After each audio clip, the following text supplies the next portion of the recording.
Hello, আসসালামু আলাইকুম। আমি সাদ। আজকে আমার পৌরনীতি পরীক্ষা। তা সত্ত্বেও আমার মনে হচ্ছে আমার এই পরীক্ষাই কি আমাকে থামিয়ে রাখতে পারে, আমার জ্ঞান বা আমাকে যাচাই করতে পারে, তা মনে মনে হচ্ছে না। আমার 10টা থেকে পরীক্ষা, এখন বাজে 8:30। আমি এখন আপনাদের সামনে একটি গল্প উপস্থাপন করব। গল্পটি হচ্ছে রাজ্যত্যাগ। বাল বাল্খের শাসক ইব্রাহিম ছিলেন, আমার নাম ইব্রাহিম, সম্পদশালী ও নায়কপরায়ণ। প্রজারা সবাই তার প্রশংসায় ছিল পঞ্চমুখ। এক রাতে তিনি প্রাসাদের গভীর ঘুমে মগ্ন ছিলেন। এমন সময় ছাদে ধূপধাপ আওয়াজে তার ঘুম ভেঙে গেল। তিনি ভাবলেন তার রক্ষীরাই হয়তো কোনো অনুপ্রবেশকারীকে তাড়া করতে গিয়ে এমন শোরগোল তুলছে। চোখ খোলার আগেই তার মাথায় চিন্তা এলো, আর এত কার এত বড় সাহস যে আমার প্রাসাদে ঢোকার চেষ্টা করবে? কোনো চোর কি হতে পারে? কিন্তু বাইরে এত সৈন্য এবং রক্ষী থাকতেও কে জীবনের ঝুঁকি নেবে? ক্ষিপ্ত হয়ে তিনি বিছানা থেকে উঠে জানালার দিকে চললেন। ভাবলেন, আমি পাহারাদারদের দৌড়াদৌড়ির শব্দ শুনেছি, কিন্তু আমার প্রাসাদ থেকে চুরির চেষ্টার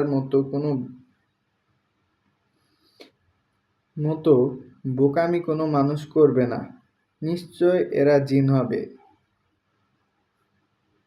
তিনি উপসংহারে এলেন, রাত রাত রাতের অন্ধকারে বাইরে কে? জানালা দিয়ে তিনি চিৎকার করলেন, যতটা সম্ভব জোরে এবং রাগত্বভাবে। আমরা একদল পুরুষ একযোগে চিৎকার করে জবাব দিল, কি খুঁজছো তোমরা? ইব্রাহিম অবাক হয়ে জিজ্ঞেস করলেন। আমরা উটের খোঁজ করছি, লোকগুলো নির্বিকারভাবে বলল। কি নির্বোধের মতো কথা! ছাদে কেন কেউ উটের খোঁজ করে? ঠিক যে কারণে আপনি বিছানায় শুয়ে আল্লাহর খোঁজ করছেন, তা যদি তা যুক্তি দিন। আচ্ছা, ঠিক যে কারণে আপনি বিছানায় শুয়ে, আচ্ছা আমি এটি আবার পড়তে চাই। আমরা একদল পুরুষ একযোগে চিৎকার করে জবাব দিল, কি খুঁজছো তোমরা? কথাটি বলল ইব্রাহিম অবাক হয়ে জিজ্ঞেস করলেন তাদের। তারা জবাব দিল, আমরা উটের খোঁজ করছি। কি? ইব্রাহিম বলল, কি নির্বোধের মতো কথা! ছাদে কেন কেউ উটের খোঁজ করে? ছাদে কেন কেউ উটের খোঁজ করে? তারা বলল, ঠিক যে কারণে আপনি বিছানায় শুয়ে আল্লাহর খোঁজ করছেন। তারা তাকে যুক্তি দিল, আপনি যা করছেন তার চেয়ে আমাদের কাজ কি এমন অবিশ্বাস্য?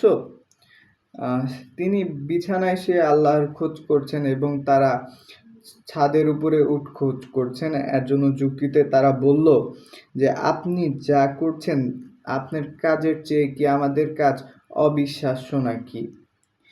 ইব্রাহিম কথাগুলো শুনে বিস্ময়ে হতবাক হয়ে গেলেন।